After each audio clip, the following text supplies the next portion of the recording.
Neil, let's talk a little bit about Uber here, because is this a network in the same way that Facebook is a network, or Twitter is a network, or is it just a very narrow business in which Travis Kalanick has been able to ride the Silicon Valley wave? Oh, it was definitely a network business, and ride-sharing was a classic example of what you could do with what people called a two-sided market. The goal was to establish just the kind of dominance that had been established by Facebook and social networks, Google and search, etc. And I think what's important here, I haven't read the story that you just talked about, is not just the missteps that Travis Kalanick made personally. It's also the fact that I think he personified a certain Silicon Valley arrogance that I used to characterize as resistance is futile. The attitude was, we have this awesome app, there's no point standing in our way, we will take the world one city at a time. And I can remember talking with him and others about this, saying, you know what, it's going to be different in Berlin, it is going to be different in China. And indeed, I wrote in the book about why it was that ultimately Uber lost the battle in China to Didi, which is an amazing story and a typical story of what is going on in the world today, because this race, if you like, for dominance of these two-sided markets is a race that's being run not just by US companies, but also by Chinese companies. By the way, not by European companies. It's very interesting that Europe hasn't produced really any technology giants. And I think this race is still at a relatively early stage.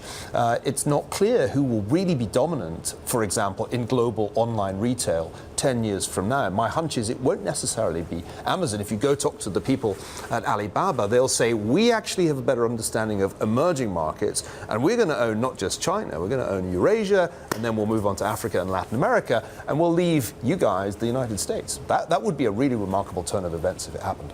The point that Travis, though, seemingly making to you there, though, was that the regulators are so far behind.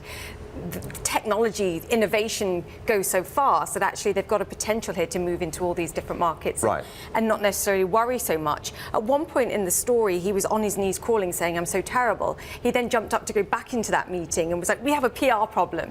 There's no cultural problem, we have a PR problem.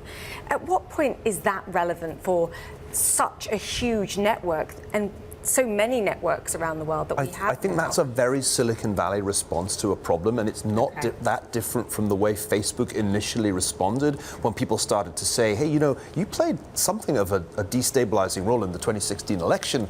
And Mark Zuckerberg's initial reaction was, the idea that fake news on Facebook had anything to do with this result is crazy.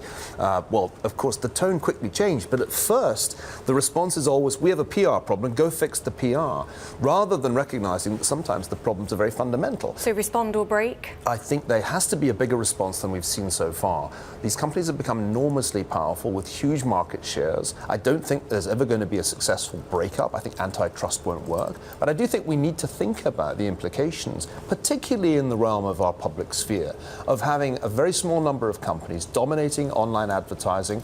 You know, Mike Bloomberg himself said just last year there had to be some liability for the content that these network platforms produced. I agree with that wholeheartedly. It's an anomaly that the biggest content publishers are being regulated as if they're just tech companies.